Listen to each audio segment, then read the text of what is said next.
Rebonsoir YouTube. Pour nous, c'est la seconde vidéo. Pour toi, c'est la première, peut-être, d'une longue série. Bien sûr, aujourd'hui, on va regarder une vidéo d'un YouTuber. Donc, je rappelle le thème, c'est les problèmes des gros sites, des sites connus.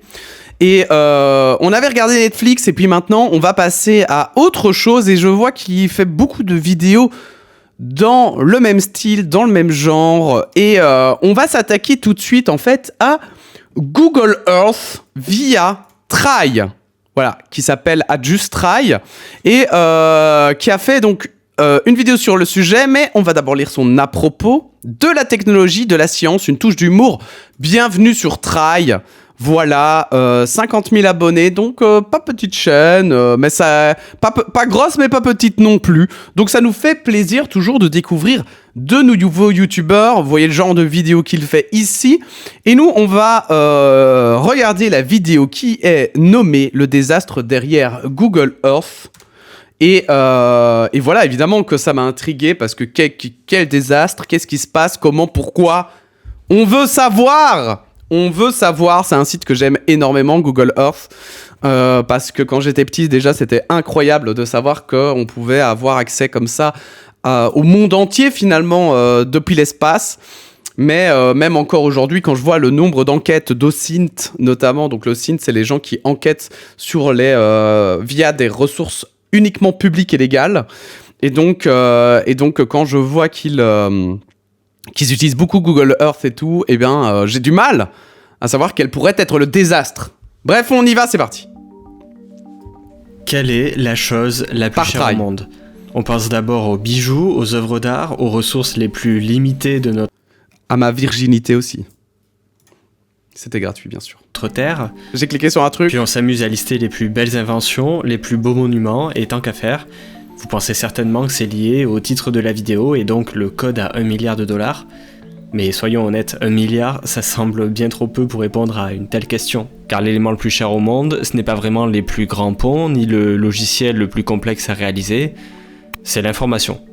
Attendez, là, voilà, là c'est mieux. Le nom qui s'affiche quand vous ouvrez votre compte en banque, c'est de l'information. Modifier une seule petite ligne vous rendra riche. Alors par contre, normalement, le fond, il faut le changer. Il n'est pas censé rester blanc. On l'a vu en plus dans la vidéo d'avant.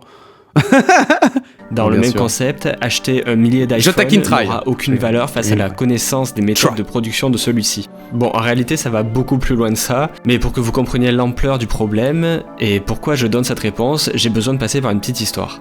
Modifions un peu notre question de départ pour se demander quelle est la chose la plus chère à vos yeux ? Et comment réagirez-vous si quelqu'un vous volait celle-ci ? Pire encore, que celui qui vous l'a volée vous regarde droit dans les yeux et prétende l'avoir créée lui-même. Et puis tant qu'à faire, que le monde entier commence à utiliser votre création sans jamais savoir qu'elle vient de vous. Tu ne nous parles pas quand même de Google Earth, là, j'espère. Il va nous raconter une histoire qui... Sauf qu'aujourd'hui, on parle d'une invention à plus d'1 milliard de dollars. Et le plus fou, c'est que vous, comme moi et tous les autres, nous faisons partie de ce tout le monde et nous utilisons depuis toujours une technologie qui a pu être volée grâce à une terrible erreur. Nani ? Notre histoire débute en 1993 dans une atmosphère de post-réunification de Berlin en Allemagne. C'est un moment très singulier où tout semble possible, Internet incarne la liberté et la révolution. En fait, le pivot technologique qu'offre l'ouverture de l'information ouvre une nouvelle ère pleine d'espoir.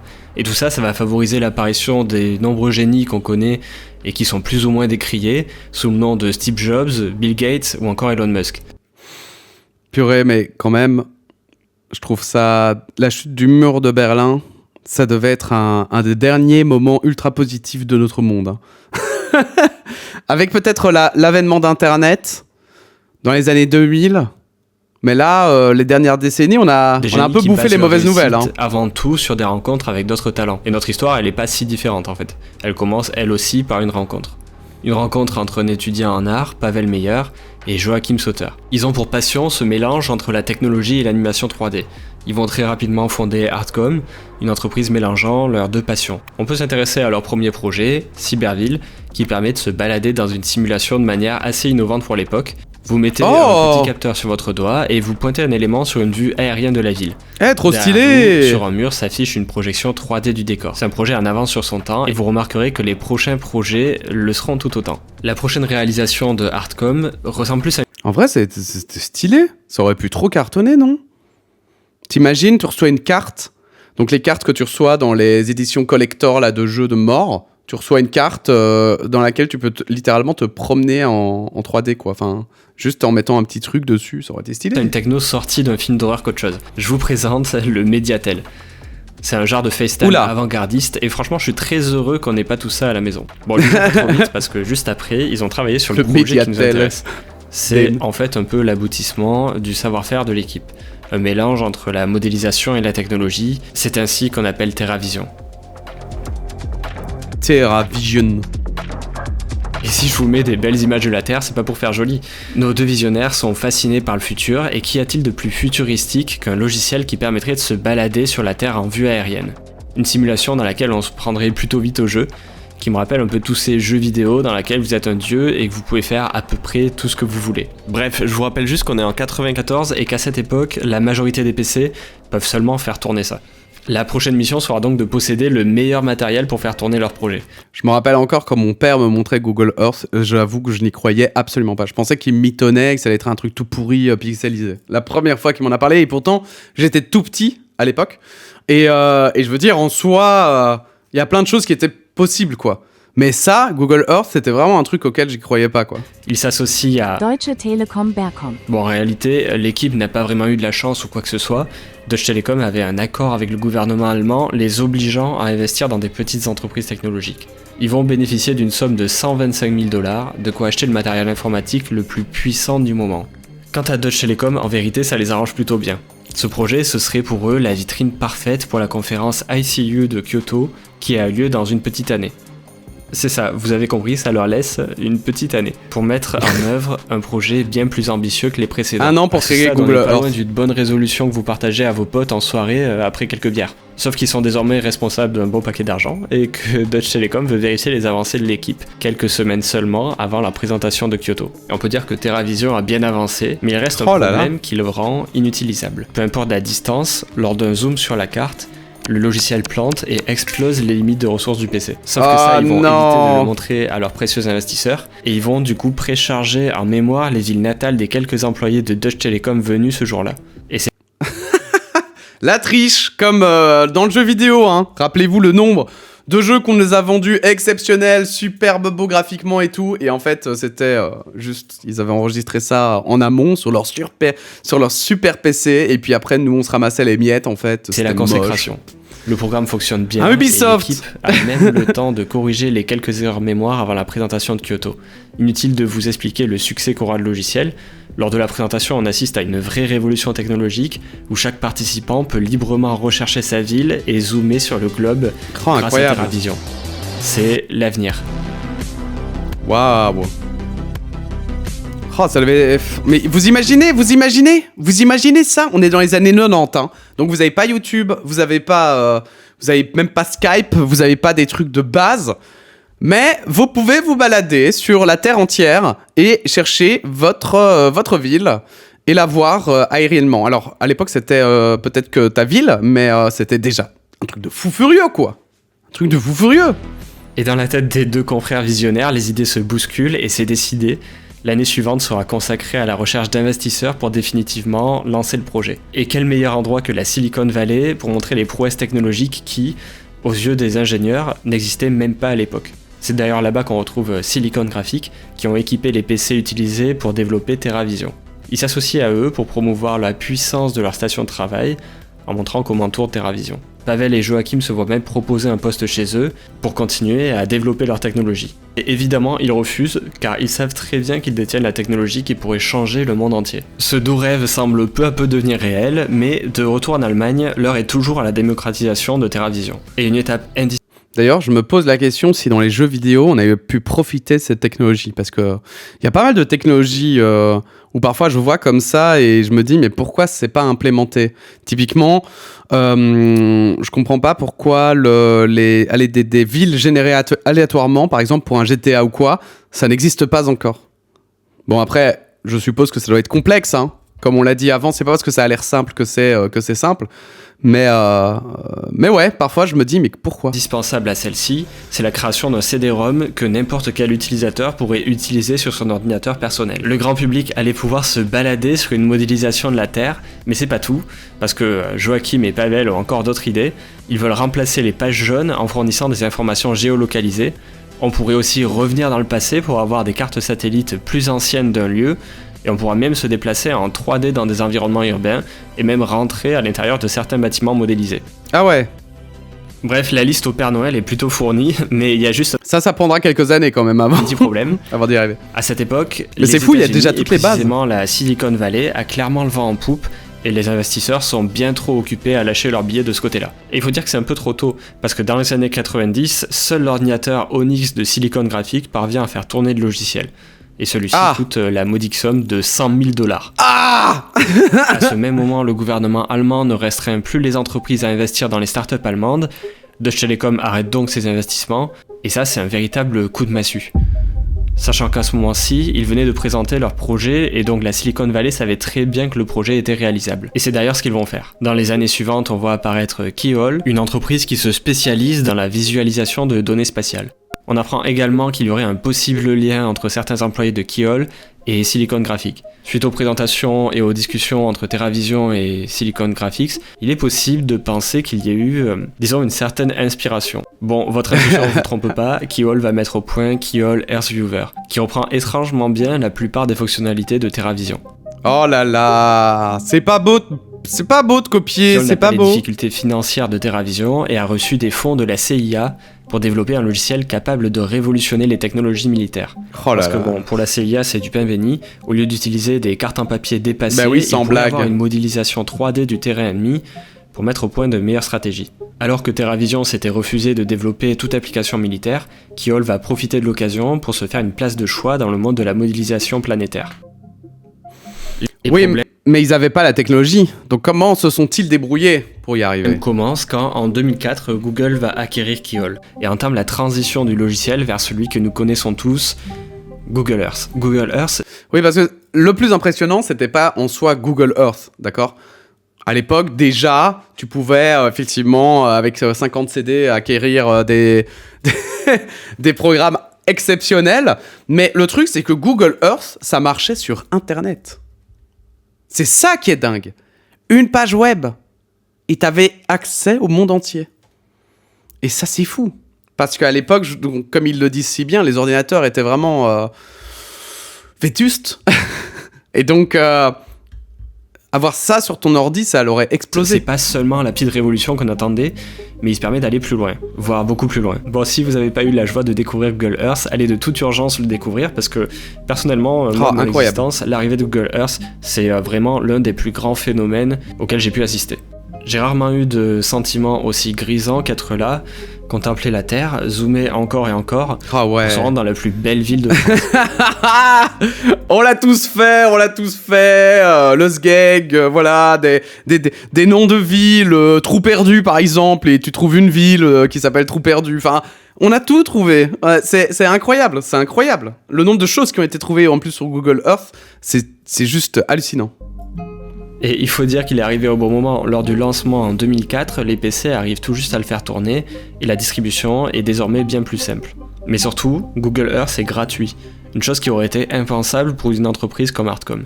Et tout ça, ça va pas tellement du tout plaire stylé, à TeraVision, qui intente un procès en 2014 à Google pour la violation de leur brevet. S'ils savaient ce qu'est devenu Google aujourd'hui, malheureusement, ils auraient su qu'ils n'avaient en fait aucune chance, malheureusement. C'est ça qui est très triste d'ailleurs avec, je trouve, le droit, et que c'est un truc qui m'a fait ne pas devenir avocat, c'est que j'ai remarqué à quel point l'argent pouvait changer en fait le tout. Aujourd'hui, vraiment, la thune, c'est un truc de fou, comme ça peut te sauver un procès ou t'enterrer, quoi. Brevet en question, ils l'ont déposé en 1995, suite à la présentation de Kyoto. Et celui-ci, il montre un des éléments les plus caractéristiques de TeraVision, le système de quadri. C'est le système dont je vous parlais qui permet de se déplacer, mais surtout de zoomer sans exploser les limites mémoire. Pour la faire simple, le système commence par diviser la carte satellite en 4 sections égales, d'où le terme quatrie. Chaque section peut ensuite être subdivisée en 4 autres sections, et ainsi de suite, créant une hiérarchie de tuiles d'images. Lors d'un zoom sur une des subdivisions, le niveau de détail va augmenter, et ça permet de ne garder que les données pertinentes à l'écran, et aussi de garder votre PC en vie, accessoirement. Et c'est pas tout. C'est tellement simple, mais tellement smart. En vrai, quand il pense, c'est un truc de fou, quoi. C'est vraiment un truc de fou. Après, je sais pas si c'est si simple, c'est peut-être vulgarisé, donc ça paraît simple, mais... Parce que lors du procès, en plus du brevet, ils viennent également présenter au jury une vidéo qui se passe de toute description. On peut y voir un zoom sur un point précis avec une concordance quasi parfaite. La vitesse du zoom, le chargement et même le système de quatrie semblent avoir été repris par Google. Évidemment, le jury semble très dubitatif. Faut avouer que ça ressemble sacrément. Le truc, c'est que vous commencez à avoir l'habitude. Moi, je choisis rarement mes sujets par hasard, et avant de vous raconter cette histoire, il y a quelques mois, j'ai vu un documentaire sur Netflix appelé Le Code à $1 milliard. Oh! J'ai eu 2 réactions après... Envie de le voir maintenant! Merde, on va se faire spoiler, merde! Après avoir vu la série pour écrire cette vidéo. Déjà, je me suis dit, bon, Google, quand même, t'abuses de racketter ces 2 ingénieurs, mais j'ai eu une arrière-pensée qui me dit de pas juger trop rapidement, parce que la série semble quand même très à charge contre Google, et finalement le scénario montrant les 2 ingénieurs injustement délestés de leur technologie va susciter bien plus d'émotions que l'histoire inverse. Donc je parcours les avis de cette série qui diabolise Google au possible, je vois encore et toujours des commentaires contre Google. Mais après Google, bon, rien que le fait que ce soit une énorme entreprise aujourd'hui, et qu'on sait que la plupart des grosses entreprises sont à gerber, bah ça n'aide pas évidemment à avoir une opinion positive de Google, mais en plus, bon, ils ont racheté YouTube, ils ont racheté Twitch, non maintenant c'est Amazon qui a racheté Twitch, mais ils ont racheté YouTube, ils ont fait beaucoup de changements sur YouTube, ils ont beaucoup pleuré parce qu'ils n'avaient pas assez de rentabilité, enfin... Et puis, de mémoire, il me semble que même les bases de la recherche sur Internet et tout, c'est pas vraiment Google qui l'a inventé, quoi. Donc, c'est un peu moyen. Sur YouTube, tous les récaps de la série encensent TerraVision et crient au scandale. Et je continue de creuser un peu plus profondément dans cette histoire. Parce que j'ai sans doute rien à faire de ma vie, mais surtout par non, moi aussi pas. En fait, j'avoue, parfois je fais la même chose au boulot quand je vois des séries inspirées de faits réels. Ouais, bon, vite fait, je regarde vite fait quelques articles pour voir si c'est vrai ou pas, et les différences, parce que le problème c'est que inspiré de faits réels, parfois c'est hyper accurate, c'est hyper juste, et puis parfois c'est inspiré, genre juste on a pris l'histoire en une phrase et puis on a complètement inventé tout le reste, voilà.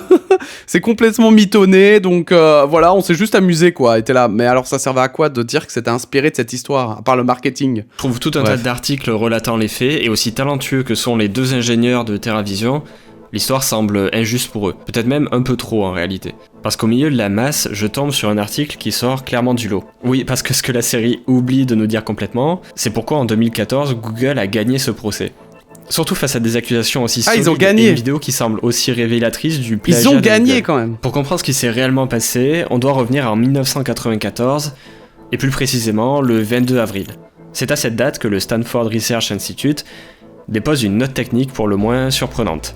Elle décrit la réalisation d'un système de visualisation planétaire. Et si on se rend à la page 9, on découvre un élément qu'on connaît déjà, notre système de quatrie. Simplement représenté et expliqué techniquement, 1 an avant le dépôt du brevet de TerraVision. Alors, j'avais dit que c'était simple, le système de quatrie. 0, 1, 1. Alors, je sais que c'est juste des coordonnées, hein. Me prenez pas pour un débilos, mais... c'est peut-être pas si simple que ça. Il y a peut-être des matrices dedans et des calculs de matrices, ça doit être super fun. Et dans les faits, cette note va plus loin et présente un système d'élévation pour représenter la hauteur du terrain, le tout sans dépasser les limites mémoire. Et là, je suis en face de mon article et je me retrouve face à quelque chose d'assez inattendu. Parce que pour déposer un brevet, il faut principalement réunir 3 conditions. L'invention doit impliquer une activité inventive. En gros, elle ne doit pas être facilement réalisable, de sorte à ce qu'on ne puisse pas breveter tout et n'importe quoi. Elle doit avoir une application industrielle. Elle doit pouvoir être utilisée dans n'importe quel type d'industrie. Mais... Je savais pas qu'elle devait être inventive. Enfin, la première... Bon, déjà, ça change entre les USA ici, hein, mais je pense. Mais je savais pas qu'elle devait être quand même inventive et qu'elle devait être... qu'il fallait qu'il y ait une technique derrière. C'est un truc de fou, je savais pas ça. Mais surtout, elle a un critère de nouveauté. Et là, TerraVision a fait 2 erreurs. Déjà, le Quadri appartient déjà au domaine public par le choix du Stanford Research Institute, qui a dévoilé une année en avance cette technologie. Et ça, c'est ce que fait tous les gros sites, hein. Voler des trucs libres de droit, bon. Alors, donc, on peut pas trop leur en vouloir pour ça, mais c'est vrai que c'est con. Parce que, administrativement, après, ils se foutent dans la sauce. Mais également, le choix d'avoir dévoilé leur technologie sans brevet à l'exposition de Kyoto en 1995 vient une nouvelle fois briser l'exigence de nouveauté. C'est très malheureux et dans cette histoire dont on ne sait pas tout, il est entièrement possible que l'équipe de TerraVision n'ait jamais eu connaissance des réalisations du SRI. À la lumière de ces révélations, le brevet de Artcom non, sera... c'est vrai qu'ils ont pu ne jamais savoir. Oh, si ça se trouve, ça a été développé en parallèle. Oh, quelle horreur. Oh, vraiment, quelle horreur. Invalidé, et malgré la belle histoire de Netflix, on se retrouve face à une réalité qui est très nuancée. Dans les faits, on ne connaîtra jamais l'entièreté de l'histoire car celle-ci semble être aussitôt racontée par des détracteurs et ceux qui la défendent. On a tendance à toujours placer Google en tant que grand méchant, parce qu'en réalité, on peut se dire que même si Google avait réellement volé TerraVision, ses avocats et l'entreprise sont si puissants qu'ils seraient quand même parvenus à gagner ce procès. Sans compter qu'une multinationale qui vole des inventions, ça a dû arriver un nombre de fois assez délirant. Le problème du code à 1 milliard de dollars, c'est que le reflet du véritable problème. Derrière les brevets, la justice, les lobbies, les industries, il n'y a qu'une seule chose, c'est l'information. Dans cette histoire, seule l'information et la manière dont elle est protégée auraient pu changer à tout jamais le destin tragique de TerraVision. Comme d'hab, le savoir, c'est le pouvoir. Mais c'est vrai que l'information, c'est... Je trouve qu'aujourd'hui, on est en train de un petit peu redécouvrir la valeur de l'information, puisqu'on est dans une société de l'information où on n'a même plus besoin de la voler, les gens se dévoilent eux-mêmes. Et du coup, on commence à découvrir vraiment, l'importance de l'information et à quel point, en fait, c'est vraiment un des piliers fondamentaux de notre société, quoi. On peut se poser une simple question. Est-ce qu'il faut protéger l'information ? Et si oui, à quel point ? Parce que la protection de l'information, c'est le moteur de l'innovation pour toute notre société. Imaginez un monde où tout serait public. Quelle entreprise investirait des milliards dans une nouvelle technologie pour ensuite l'avoir utilisée gratuitement par ses concurrents ? Le problème du code à 1 milliard de dollars, c'est en réalité le problème d'absolument toutes les industries et de toutes nos créations. Quand je disais il y a quelques minutes que l'information est la chose la plus précieuse au monde, vous allez vite comprendre pourquoi. Côté technologique, il arrive parfois qu'une révolution arrive donnant un avantage important à un acteur du marché. L'histoire manque pas d'exemples. This is one device. We are calling it iPhone. L'arrivée des smartphones est l'un d'entre eux et a été le théâtre d'une guerre générale qui d'ailleurs se poursuit encore aujourd'hui. Un smartphone, c'est une complexité abyssale et si aujourd'hui ils se ressemblent tous, on peut dire que la route a été longue et que tout a été mis au point par les entreprises pour se retarder mutuellement. Juste pour vous mettre au parfum, il y a tellement de technologies différentes dans un smartphone qu'on compte aujourd'hui approximativement 250 000 brevets déposés qui les concernent. C'est impressionnant, mais en même temps, quand tu vois ça, c'est un putain d'ordinateur. Il est plus puissant. Cette petite brique de merde est plus puissante que les PC qui étaient envoyés par la NASA dans leur navette spatiale. Enfin, qui ont permis, en fait, aux astronautes de poser le pied sur la Lune, quoi. Même dans leur fusée, dans les années 80, ils avaient 100 000 fois moins la puissance qu'on a aujourd'hui. Dans nos putains de petits smartphones de merde, où on est là, nous, à jouer à Roblox, quoi. Donc, non, moi, ça, vraiment, c'est... Pour avoir vu, en plus, l'évolution des smartphones, avoir eu un téléphone, un bête téléphone dans mes mains, un genre Nokia 3310 à l'époque, et aujourd'hui, les smartphones, je trouve que ça donne le tournis tellement ça a été vite. Et à quel point, quand même, ça s'est... on est passé de juste passer un appel ce qui était déjà incroyable. Parce que rappelez-vous que les téléphones portables, ça n'existe que depuis... Ouais, en fait, ça fait 30-40 ans, je sais pas. Maximum. Avant, il fallait trouver... Il y avait des téléphones fixes dans la rue, d'accord ? Hein, pour les plus jeunes, là. Pour les plus jeunes, il y avait des téléphones fixes dans la rue, d'accord ? On avait des cartes qui nous permettaient de téléphoner, À première vue, on peut se dire que c'est incroyable et qu'on arrive à créer un nombre de choses incalculables, sauf que non. Ce nombre n'est pas normal. Si on lit à travers les lignes, on comprend vite que les entreprises les plus riches ont les moyens de déposer des brevets pour tout et n'importe quoi, sans même les utiliser. On apprend carrément qu'en 2011, Google et Apple ont dépensé plus d'argent pour protéger leurs brevets que pour réaliser leurs propres produits. On appelle cela des brevets dormants, et ils ont 3 utilités. On peut s'en servir pour demander des licences à des prix généralement exorbitants, par exemple ceux liés à la communication, comme la 5G ou le Wi-Fi, ou encore Microsoft avec un très grand nombre de protocoles. On peut également bloquer le marché et tous les autres acteurs du domaine, ou alors on peut construire des barrières à l'entrée et donc empêcher n'importe qui d'arriver sur le marché. Et ce serait un peu trop simple d'accuser les entreprises parce que c'est le système même de brevets et de protection de l'information qui encourage ceci. Il y a une solution toute... Ah, et c'est marrant parce que j'en parlais dans la vidéo précédente. Les problèmes de droit, on a un vrai problème de droit. On a un vrai problème de droits d'auteur, de droits intellectuels, qui ne sont plus du tout adaptés à notre époque, qui sont complètement vieillots, complètement vétustes. Et pitié, repensez-les, bordel de fiac. Celle qui est proposée ici, ce serait simplement d'annuler le brevet si celui-ci n'est pas utilisé pendant une certaine durée sur un produit. Ça s'appellerait la Use It or Lose It Policy. Au bout de quelques années, on pourrait alors rendre le brevet libre d'utilisation. Le truc, c'est que le brevet, c'est un système fragile qui touche à toute l'économie. C'est un système qui va encourager bien d'autres mécaniques, comme le rachat par exemple. Depuis quelques minutes, je vous raconte des choses assez abstraites, donc on va voir ensemble le cas d'une technologie qu'on utilise tous. Dans les années 70, dans les laboratoires de l'université de Toronto, les étudiants s'affairent à essayer de créer un concept qui n'a jamais existé auparavant. La possibilité d'avoir un écran tactile contrôlable en plusieurs points différents. On en est encore au stade expérimental et c'est assez rudimentaire. Mais ces recherches vont être utilisées par une entreprise au nom de Fingerworks dans les années 90. Incroyable! On va sortir plusieurs produits basés sur des technologies nommées multitouch. Bon, on va pas se le cacher, ça parle aujourd'hui à absolument personne, sauf pour Apple. Parce que pour Apple, ces bribes de technologie, c'est une vraie mine d'or et des années d'informations et de tests. Mais c'est aussi des brevets fondamentaux qui vont avoir un impact super important. Parce que Fingerworks possédait des brevets du multitouch, notamment sur les technologies qui permettent de zoomer avec plusieurs doigts, ou encore le fameux swipe. Apple rachète Fingerworks en 2005 et la suite vous la connaissez, l'iPhone est présenté en 2007 et possède le multitouch. We have invented a new technology called multitouch. Mais en fait, c'est pas eux qui l'ont inventé. Et en fait, si vous posez la question, avant ça, les écrans tactiles marchaient par en fait, donc il fallait appuyer sur l'écran. Et c'était le fait que l'écran se rapproche, parce que quand t'appuies, évidemment, tu fais une pression. Et du coup, ça faisait un point de pression qui se rapprochait en fait d'un truc conducteur. Alors, je ne saurais pas vous dire exactement, mais qui permettait en fait de dire ah ben c'est ici que ça appuie quoi. Le fait que, du coup, ça crée un courant électrique entre la membrane, là où il y avait le point de pression, et ce deuxième composant, qui du coup, savait que là, à cet endroit-là, le téléphone t'avait appuyé, quoi. Mais donc, c'était hyper compliqué, parce que si tu voulais mettre deux doigts hyper proches l'un de l'autre, impossible. Puisque du coup, tu fais, en rapprochant tes deux doigts comme ça, tu fais un seul point de pression, en fait. Et là, le téléphone, du coup... ouais, c'était pas ouf, hein.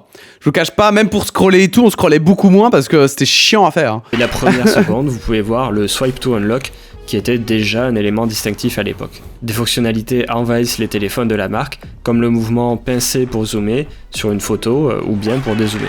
Et cette petite fonctionnalité semble si fondamentale, si simple d'utilisation que les concurrents se mettent à l'utiliser sur leur téléphone. Et dans les années qui suivent, ces brevets ont servi à répétition contre Samsung, HTC et Motorola pour ne citer que. Et là, je vous parle seulement d'un brevet, mais la guerre des brevets de smartphone a carrément sa propre page Wikipédia avec une liste à rallonge qui nous prouve bien qu'on ne plaisante pas avec l'information.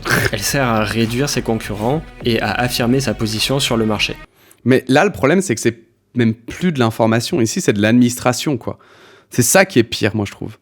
C'est qu'on n'est plus ici dans une guerre d'information, c'est plus juste une guerre, parce que, en fait, le vrai souci, c'est pas tant... si, en fait, une technologie était découverte par l'un, et que, après, c'était disponible pour les autres quand même, si eux-mêmes en faisaient la découverte, ce serait pas un problème. Mais là, le problème, c'est surtout...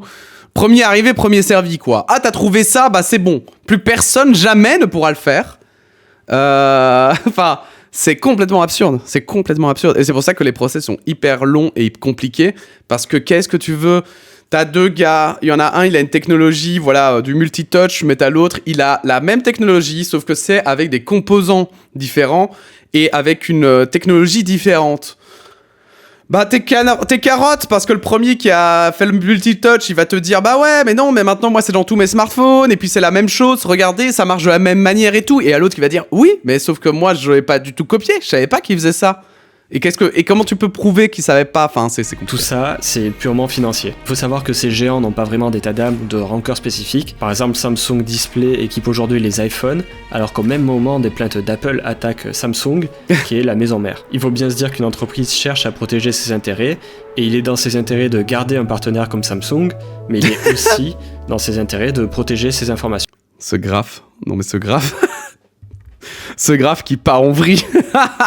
Mais moi, ce qui me dérange dans ce graphe, c'est le peu d'entreprises qu'on voit. Je pense, pour ma part, que dans un monde capitaliste, il devrait y en avoir des centaines d'entreprises. C'est ça aussi le problème, pour moi, économique aujourd'hui. C'est qu'il y a trop peu d'entreprises qui gèrent trop de choses. Et donc, c'est pas fou. Et cela est valable pour n'importe quelle grosse entreprise. Ça bloque l'innovation. C'est encore un avant-goût, parce que vous remarquez que depuis le début de la vidéo, j'élargis volontairement mes propos dans le seul but de réaliser par vous-même que les plus grands de ce monde sont en train de jouer à un petit jeu tout en haut d'une montagne composée de milliards de dollars. Mais il faut pas oublier que tout en bas de cette montagne, c'est bien les fondations qui sont les plus importantes. Parce que dans le cas où un produit est en cours de fabrication, on évite de publier un brevet qui pourrait au contraire divulguer des informations. Quant à la justice, elle est bien trop lente pour protéger un produit qui va sortir rapidement, donc la meilleure solution dans ce cas présent, c'est de protéger ses fondations. Et quand je parle de fondations, je parle du secret entre les employés et les données ou les produits qu'ils créent. Car avant même les brevets, il y a les inventions, les recherches et les idées dont ils sont composés. Et une idée, ça coûte très cher. Apple, en tête de proue, le sait très bien, et pendant des années, les fuites étaient extrêmement rares côté Apple. Bon, il y a une bonne raison à ça. La firme utilise des moyens très poussés pour éviter le moindre écart de la part de ses salariés. Apple a utilisé le concept de nécessité de savoir, que je connaissais pas vraiment avant d'écrire cette vidéo. Ça consiste à donner à un employé des accès limités aux données primaires dont il a besoin pour effectuer ses tâches. Un ingénieur travaillant sur un composant ne va pouvoir tester que son composant, et pas l'intégralité du système. Pour l'iPad, par exemple, de nombreux employés ont découvert au même moment que nous qu'au bout de longues années de travail, ils avaient réalisé une tablette. Ça paraît fou quand même que le secret puisse tenir si longtemps. Mais horrible. Tu travailles un truc, mais tu sais même pas quoi. En vrai, je trouve qu'il y a un côté vraiment horrible à ça. Même si... Enfin voilà, la protection des données, des informations, ça se fait dans plein d'entreprises. Moi-même, quand j'allais tourner, il y a énormément d'entreprises aujourd'hui qui demandent des badges, qui demandent d'avoir... Enfin voilà, qui limitent les accès, etc. à tout un tas en fonction de ton statut et tout.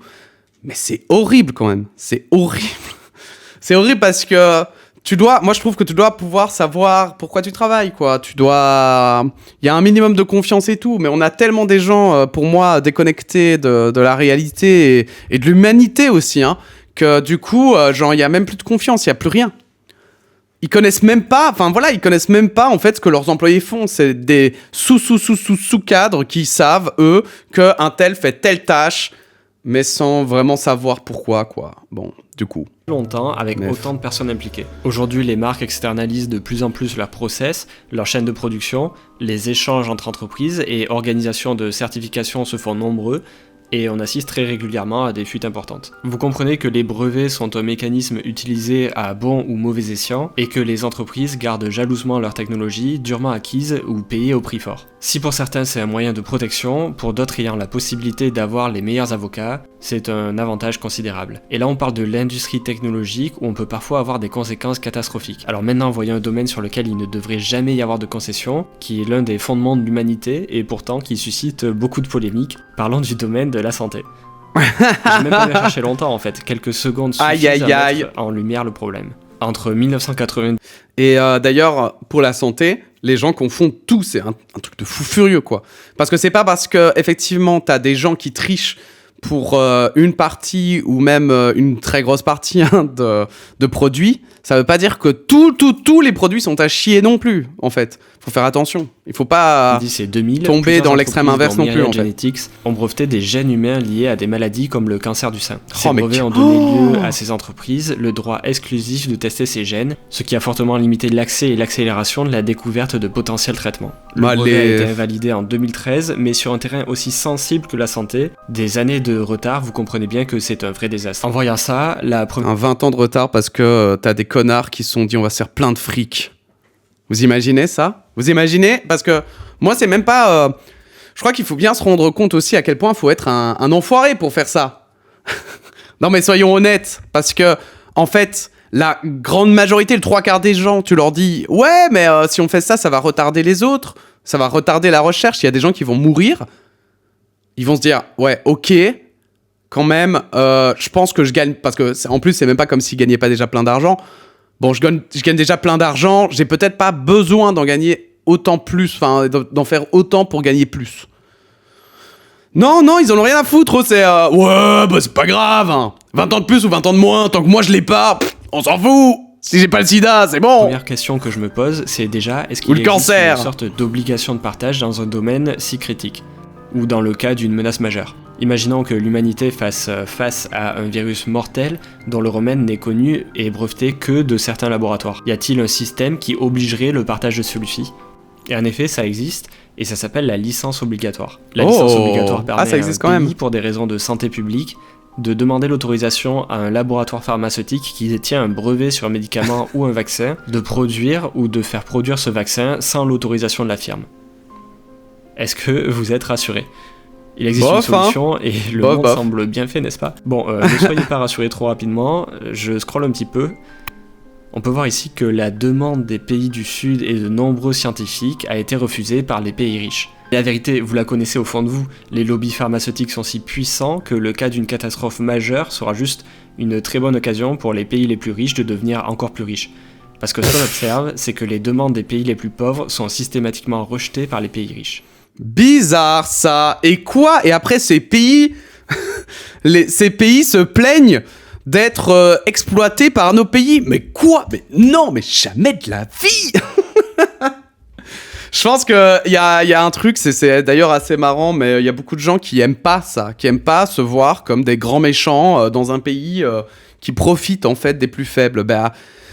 Écoutez, si c'est la réalité, il vaut mieux le voir en face, voir les choses en face, plutôt que de faire l'autruche et de ne pas regarder, en fait. C'est comme ça qu'on voit les vrais problèmes et qu'on peut agir dessus.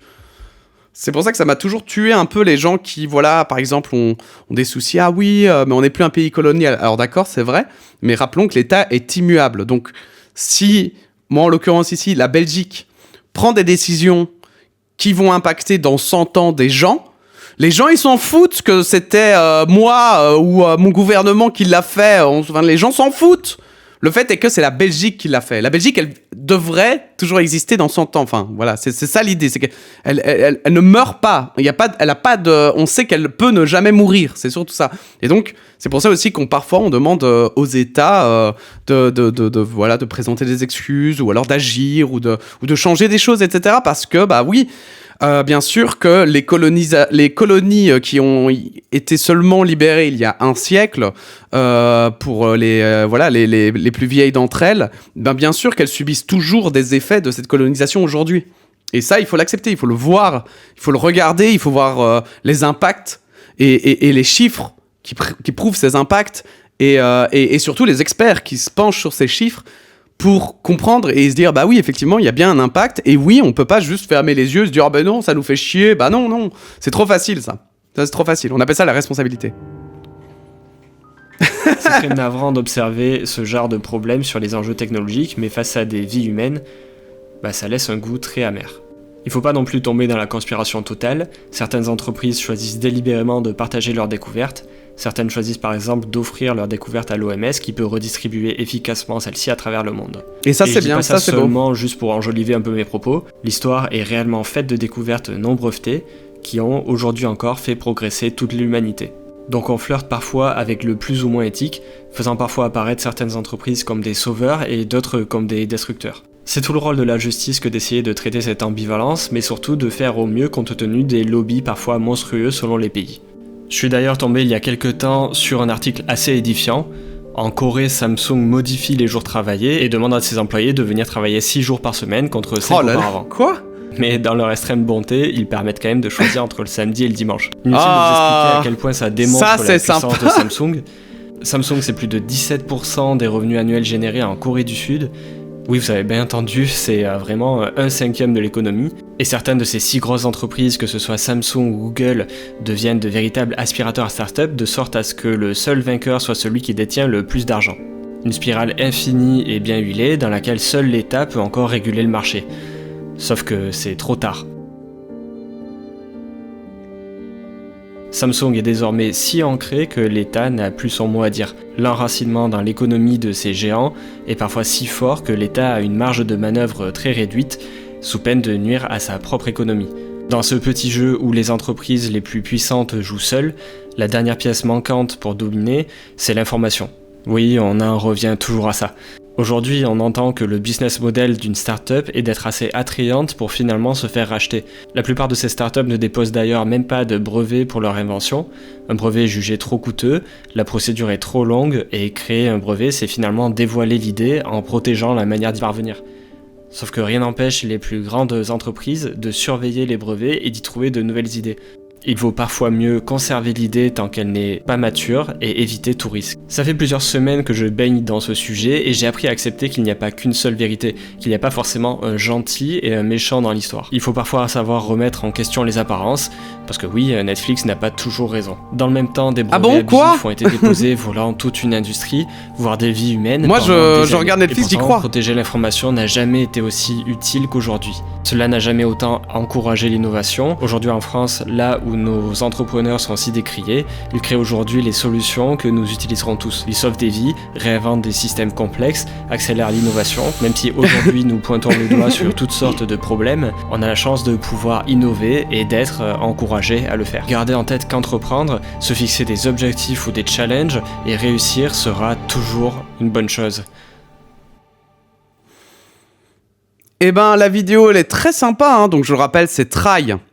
TRY, le désastre derrière Google Earth qu'on vient de regarder. Alors je suis pas sûr que je sois totalement à 100% d'accord avec lui, dans le sens où je pense qu'aujourd'hui ce ne sont pas les personnes qui innovent qui sont les plus remerciées, qui sont les plus riches. Là quand il dit voilà, on a des entrepreneurs qui créent et qui sauvent des vies, etc. Alors c'est vrai aussi, bien sûr, il y en a, mais je pense que la grande majorité des plus riches, en réalité, c'est ça le problème en fait, c'est que ils ne créent plus, ils ne font plus, ils n'innovent plus. Et alors j'ai pas regardé d'ailleurs, oui c'était il y a un mois la vidéo, donc ça va pas trop vieille. Mais c'est vrai que je trouve qu'aujourd'hui, voilà justement Google, qu'est-ce qu'il propose de nouveau ? Est-ce que YouTube a vraiment tant évolué depuis que Google l'a ? Je reste un peu sceptique et pour moi c'est ça le vrai souci, c'est qu'en fait on devrait permettre à des vrais entrepreneurs, des vraies personnes qui proposent de nouvelles choses, qui créent de vraies nouvelles idées, hein, comme on le dit, ça vaut de l'or. Je trouve que ces personnes-là mériteraient d'être riches. Et qu'elles mériteraient effectivement après si à un moment donné on peut capitaliser dessus et que ça devient un acteur majeur dans le monde, ces personnes peuvent devenir riches. Mais vient une seconde question, c'est est-ce que aujourd'hui justement les gens ne sont pas trop riches? Parce que riche, en fait finalement c'est assez flou, mais c'est comme pauvre. Alors pauvre, ça a une limite, c'est quand t'as plus rien du tout. Mais riche, il n'y a pas de limite. Riche, est-ce que quand t'as 1 million d'euros t'es riche? Ou alors est-ce que tu dois attendre 100 milliards d'euros pour être riche? Et moi je crois qu'aujourd'hui c'est ça le vrai souci, c'est qu'on a des gens qui sont trop riches et qui en plus ne sont pas des créateurs. Ce ne sont pas des inventeurs, ce ne sont pas des gens qui ont des idées en fait. Ce sont juste des gars qui avaient de l'argent et qui ont misé leur cheval. C'est un débat que j'ai énormément d'ailleurs avec beaucoup de gens.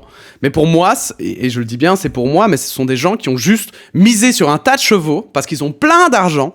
Et dans ces chevaux, il y en a un qui a émergé. Voilà. Oui, effectivement, si y a 1000 chevals dans le 1000 chevals dans le monde et que tu paries sur les 1000 chevaux pour la course, bah tu vas gagner forcément.